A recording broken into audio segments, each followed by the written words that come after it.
रीत सदा चली आई,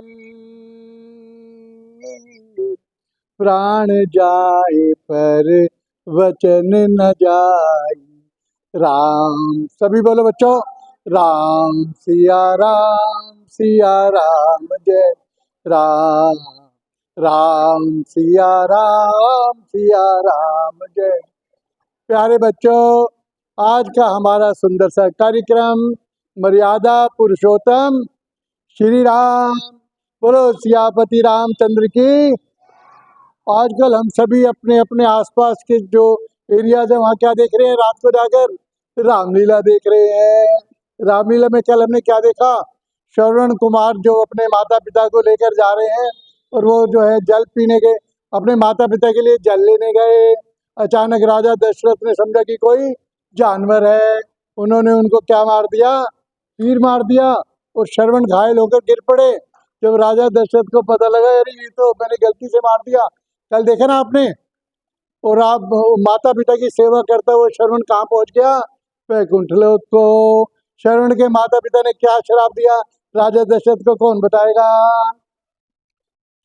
राजा दशरथ को श्रवण के माता पिता ने श्राप दिया कि जिस तरह आज हम अपने बच्चे के वियोग में अपने प्राण त्याग रहे हैं, एक समय आएगा आपको भी अपने पुत्र के वियोग में अपने प्राण त्यागने पड़ेंगे। फिर देखा ना आपने बाद में। लेकिन हम आपको भगवान राम की सुंदर सी कहानी शुरू से सुनाते हैं। कहानी तो इतनी लंबी है, यदि सुनाने लगे तो सुबह से शाम हो जाएगी। हम आपको छोटा छोटा करके बताते हैं।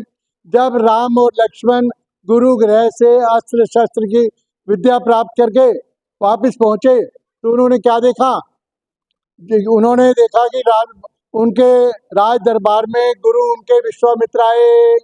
विश्वामित्र ने राजा दशरथ से क्या मांगा, हे राजन, आजकल हमारे वनों में निशाचर असुर राक्षस आते हैं और क्या करते हैं, आकर हमारी यज्ञ को ध्वस्त कर देते हैं। हम यज्ञ कर रहे होते हैं, हवन कर रहे होते हैं, प्रभु का नाम ले रहे होते हैं और वो क्या करते हैं, आकर उसमें विघ्न डालते हैं, कुछ हड्डी डाल देते हैं, कुछ पानी डाल देते हैं, जिससे हमारा यज्ञ हवन सारा नष्ट हो जाता है। राजा दशरथ ने कहा मेरे छोटे छोटे बालक हैं, अभी 14 वर्ष इनकी आयु है, ये बड़े बड़े निशाचरों से नहीं लड़ पाएंगे। ऐसा करो, मैं आपको अपनी पूरी की पूरी सेना आपके साथ भेज देता हूँ राक्षसों से लड़ने के लिए। वो जाकर आपकी मदद करेंगी और राक्षसों का संहार करेंगी। गुरु विश्वामित्र ने क्या कहा बताओ। गुरु विश्वामित्र ने कहा, हे राजन, हे राजा दशरथ, आप नहीं जानते कि राम और लक्ष्मण कौन है। ये धरती पर इनका अवतार किसके लिए हुआ है, राक्षसों का संहार करने के लिए। बोलो सियापति रामचंद्र की।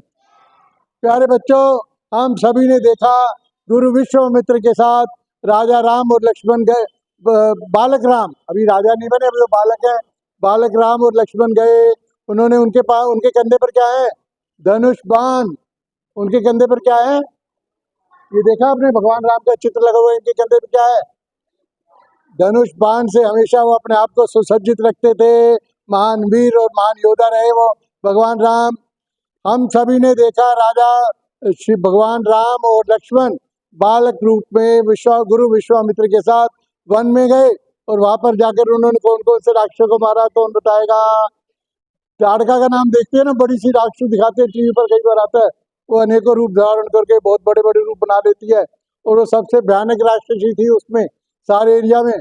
भगवान राम ने एक ही धनुष में उसका काम तमाम कर दिया। और उसके अलावा अनेकों बड़े राक्षस जो वहां पर ऋषियों के यज्ञ को निरंतर विघ्न डालते थे, उनका भगवान राम ने सुंदरता से संहार किया। बोलो सियापति रामचंद्र की। प्यारे बच्चों, हम सभी ने देखा उसी के माध्यम से उसी समय गुरु विश्वामित्र चलते चलते कहाँ पहुंच गए, मिथिलापुरी। मिथिलापुरी में क्या हुआ, माता सीता के स्वयंवर की तैयारी हो रही है और स्वयंवर की शर्त क्या है पता है आपको, जो भी वीर, जो भी राजा इस शिव जी के धनुष को उठाकर इसकी प्रत्यंचा चढ़ाएगा, माता सीता उसी का वरण करेंगी। हम सभी ने देखा ना, टीवी पर आती है ना रामायण, क्या देखा उसमें, बड़े बड़े राजा उठे, बड़े बड़े महाबली उठे, बड़े बड़े जो उस समय के धुरंधर राजा थे वो उठे और उस धनुष को उठाना तो क्या वो उसको हिला भी नहीं पाए। सारे थक हार कर बैठ गए, सभी का मुंह नीचे हो गया लज्जा से। उस समय राजा जनक ने क्या कहा, क्या मैं ये समझूं ये धरती वीरों से खाली हो गई है? कहा ना उन्होंने ललकार कर। लक्ष्मण जो वहां बैठे थे अपने भैया राम के साथ, गुरु विश्वामित्र के साथ, उन्होंने क्या कहा उठकर, हे राजन, जिस सभा में रघुकुल सूर्य वंश के राजकुमार बैठे हो, वहां ऐसी बात करना आपको शोभा नहीं देती। यदि हमें गुरु आज्ञा दे तो हम आप जो जिस तरह का परिणाम चाहते हो वो हम करके दिखा सकते हैं। फिर हमने क्या देखा उसमें, गुरु विश्वामित्र ने प्रभु राम को आज्ञा दी, जाओ और धनुष का भंजन करो। और मर्यादा पुरुषोत्तम श्री राम गुरु चरणों में शीश नवा के सभी को प्रणाम करके विनम्रता पूर्वक धनुष बाण के पास गए। और क्या किया उन्होंने, एक ही पल में पलक झपकते ही धनुष को उठाया और उसकी प्रत्यंचा चढ़ा दी, और धनुष आन की आन में दो टुकड़े हो गया। धनुष आन की आन में क्या हो गया, टूट गया। और उसकी आवाज सुनकर कौन आए बताओ, महर्षि परशुराम, जो अपने मदन पर्वत पर महेंद्र पर्वत पर तपस्या कर रहे थे। उनको लगा भगवान शिव का धनुष किसी ने तोड़ दिया है। वो भगवान शिव के बहुत बड़े उपासक थे, भक्त थे, बड़े क्रोधित होकर आए, मुझे बताओ ये शिव जी का धनुष किसने तोड़ा है?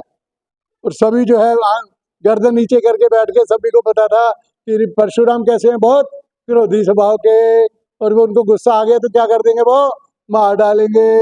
राजा जनक ने डरते डरते बताने की कोशिश की, लेकिन लक्ष्मण उठा एकदम क्रोधित होकर। क्या कहा लक्ष्मण ने, लक्ष्मण ने कहा, हे ऋषि मोहन, हे ऋषि महान, आप हम जो रघुकुल के क्षत्रिय वीर हैं, हमारे सामने छोटा सा धनुष दिखाकर हमें बार बार क्या धमका दे रहे हैं? ऐसे धनुष तो हमने बचपन में बहुत से पहले ही तोड़ रखे हैं। लेकिन बात बताते हैं कि बाद में भगवान श्री राम ने विनम्रता पूर्वक गुरु परशुराम जी के चरणों में विनम्र की कि मेरे से यदि गलती हुई तो इसका दंड आप मुझे दें, लक्ष्मण पर क्रोधित ना हो। बाद में कथा में क्या बताती है कि महर्षि परशुराम अपनी गलती मानकर वहां से वो चले गए। अब सबसे महत्वपूर्ण बात आपके सामने आती है कि रातों राजा दशरथ ने सोचा कि अब मेरी बड़ी आयु हो गई है, मुझे क्या करना चाहिए, अपना राज्य भगवान राम को देकर उनका राज तिलक करके मुझे अपने वन जाकर अपने आखिरी समय का भगवान की पूजा अर्चना में अपना समय लगाना चाहिए। उन्होंने क्या निश्चय किया कि हम राम के राज तिलक की तैयारी करें। सभी लोग प्रजाजन बहुत प्रसन्न हुए कि राम को राज मिलने वाला है, आनंद आएगा, क्योंकि भगवान राम सबको प्रिय थे, अच्छे लगते थे ना। तो क्या हुआ लक्ष्मी नारायण जी, भगवान राम के राज तिलक की तैयारी हो रही है। अब भगवान राम चिंता में पड़ गए कि मेरा अवतार किस लिए हुआ धरती पर, मेरा अवतार तो हुआ है इस धरती को राक्षसों से विहीन करने के लिए, निश्चर विहीन मही, पूरी धरती पर कोई राक्षस नहीं बचना चाहिए। और मुझे ही इन्होंने अयोध्या का राजा बना दिया तो क्या होगा, मैं तो अयोध्या का राजा बनकर यही आसपास ही मेरा राज चलेगा, उससे आगे मैं कुछ नहीं कर पाऊंगा। और जंगलों में बड़े बड़े राक्षस हैं जो ऋषि मुनियों को तंग करते हैं, उनका संहार कैसे होगा? उन्होंने कहते हैं कि माता सरस्वती को आज्ञा दी, जाओ जाकर मेरी माँ कैकेयी की बुद्धि में कुछ परिवर्तन करो। वैसे वो आपको सभी को मालूम होगा उनकी माता कौशल्य से ज्यादा कैकेयी माता उनको प्यार करती थी, लेकिन भगवान राम ने ऐसी रचना की कि कैकेयी की बुद्धि में माता सरस्वती ने क्या कर दिया, हेर फेर कर दिया, जिसका परिणाम क्या हुआ, कैकेयी ने उसी रात को राजा दशरथ को अपने को भवन में बुलाकर कौन से वर मांगे बताओ, आपको मालूम है ना? पहला वर क्या मांगा, भगवान श्री राम को 14 वर्ष का वनवास। और दूसरा वर क्या मांगा, मेरे पुत्र भरत को अयोध्या का राजपाट मिलना चाहिए। ये दो बातें सुनकर एकदम राजा दशरथ को तो एकदम मानो मूर्छा आ गई। वो राम जिनको वो जान से ज्यादा प्यार करते थे, उनको मैं वनवास भेज दूंगा तो मैं किसके सहारे रहूंगा। और राजा दशरथ दुख में परेशान होने लगे। किसी तरह ये घटना भगवान राम तक पता लगी कि ये तो अचानक थोड़ी देर में कुछ परिवर्तन आया है। वैसे तो उनको मालूम ही था वो भगवान है, उनको सब पता था कि क्या हो रहा है, किसके इशारे से हो रहा है सारा, ये भगवान राम की इच्छा से हो रहा था।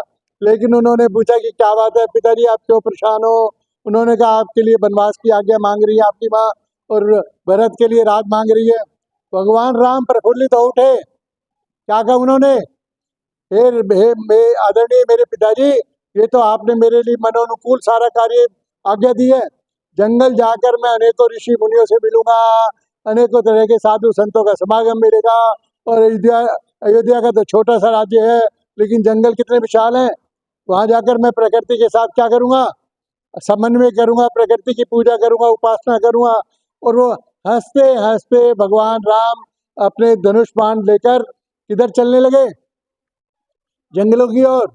भैया लक्ष्मण को पता लगा, वो बोले, क्या बोले, प्रभु राम मेरे बड़े भाई, मैं भी आपके साथ चलूंगा। बड़ी जिद करके वो भी उनके साथ चले, और साथ में माता सीता।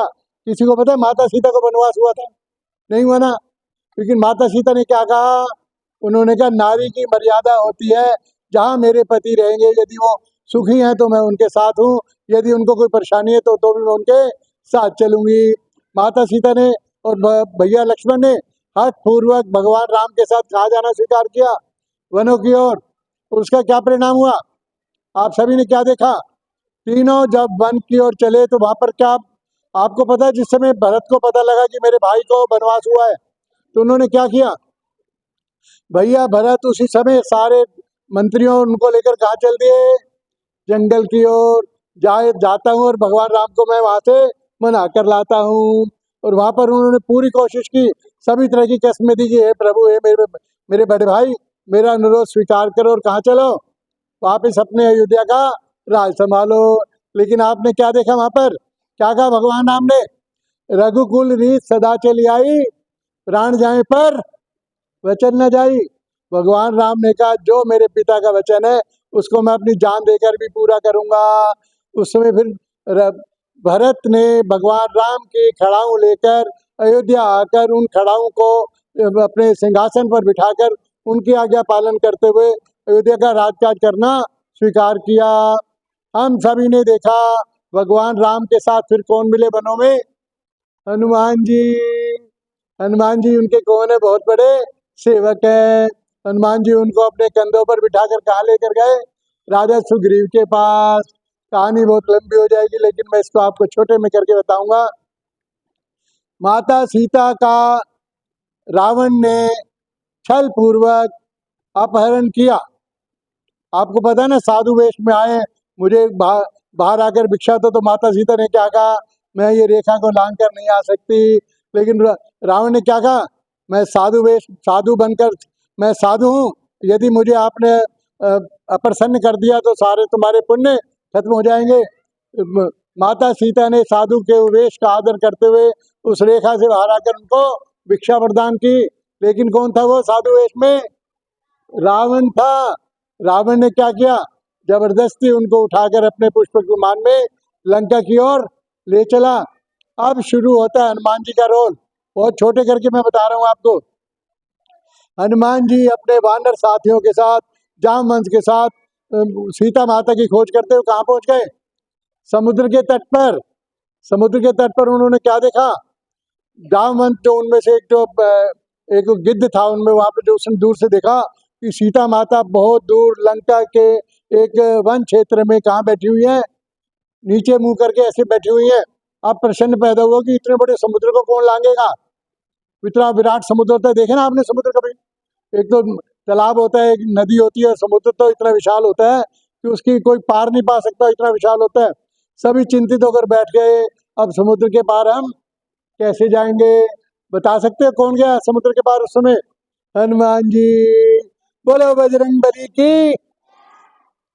बच्चों, हनुमान जी को वहां पर उनके जो अंदर जामवंत थे, पुराने सेनापति, उन्होंने क्या बताया, हे हनुमान, आप अपने बल को भूल रहे हो। बचपन में आपने बात की बात में, आन की आन में जाकर किसको अपने मुंह में डाल दिया था, सूर्य को। आप खेल समझ करके ऊपर देखे ना, सुबह जब सूर्य उदय होता है तो एकदम पीले से रंग का होता है, गुलाबी से रंग का, गेरुए से रंग का। उन्होंने क्या समझा, ऊपर आसमान में क्या पड़ा है, एक सेब पड़ा है, उसको खाने के लिए उठ चले और सूर्य को अपने मुंह में रख लिया। तब देवताओं ने आकर प्रार्थना की, तो उसके बाद उन्होंने सूर्य को अपने मुख से छोड़ा। तब उनको ऋषि मुनियों ने श्राप दिया, अब तो अपनी शक्तियों को भूल जाओगे। लेकिन जब कोई आपको आपकी शक्तियों का याद दिलाएगा तब आपको अपनी शक्ति स्मरण हो जाएगी। हनुमान जी को जामवंत ने बताया कि बचपन में आपके अंदर अपार शक्तियां थी, आप कुछ भी कर सकते थे, कितना भी बड़ा आपका आकार बना सकते थे, कितनी भी दूरी तक आप अपने आप को छलांग लगा सकते थे। हनुमान जी को धीरे धीरे धीरे अपनी शक्तियों का आभास हुआ। हनुमान जी धीरे धीरे उन्होंने महसूस किया कि मेरे अंदर अपार शक्ति है। तो आप सभी ने देखा ना कितने विशाल बन गए थे वो। और उसके बाद क्या हुआ, उन्होंने बात की बात में समुद्र को लांग दिया। कहाँ पहुंच गए, लंका। लंका में जाकर उन्होंने क्या किया, अशोक वाटिका में जाकर भगवान राम की दी हुई अंगूठी उनको दी और उनको बताया कि जिस तरह आप यहाँ पर परेशान हो, चिंतित हो, दिन रात व्याकुल रहती हो, उसी तरह वहाँ पर भी भगवान राम आपके लिए बहुत चिंतित है। अब आपका पता लग गया, हम जल्दी आकर क्या करेंगे, अब जल्दी ही आकर हम आपको यहाँ से रावण के चंगुल से निकाल कर लेकर जाएंगे। फिर हमने देखा भगवान राम और रावण का भीषण युद्ध हुआ, जिसमें कौन विजयी रहे, राम और रावण का भीषण युद्ध हुआ। कौन विजयी रहे, भगवान श्री राम विजयी रहे। और उसके बाद हमने क्या देखा, माता सीता को पुष्पक विमान पर ले जाकर बिठाकर, उनके साथ कौन है पुष्पक विमान में, पता आपको? उस समय के कहते विमान इतने बड़े थे, उस एक विमान पर सैकड़ों लोग थे, जिसमें हनुमान जी, सुग्रीव, विभीषण, हनुमान जी की थोड़ी बहुत सेना भी थी। वो सब कहाँ पहुंचे, वहां से युद्ध जीत कर अयोध्या। अयोध्या में जब वो पुष्पक विमान उतरा तो सबसे पहले बताओ भगवान राम ने क्या किया। आप सब बहुत लायक बच्चे हो, आपको मैडम सारी बातें बताती है ना। भगवान राम ने क्या किया वहां पहुंचकर सबसे पहले, बहुत अच्छे, भगवान राम ने उतर कर सबसे पहले अयोध्या की पावन माटी को लेकर अपने माथे पर लगाया और क्या कहा, मातृभूमि स्वर्ग से भी सुंदर होती है। जिस धरती में हमने जन्म लिया है कैसी होती है वो, स्वर्ग से भी सुंदर। कहते हैं ना, स्वर्ग ऐसा स्थान है जहाँ सभी तरह की धन धान्य और सभी तरह की खुशियां मिलती हैं। लेकिन मातृभूमि, जो हमारी मातृभूमि कौन सी है, भारत माता।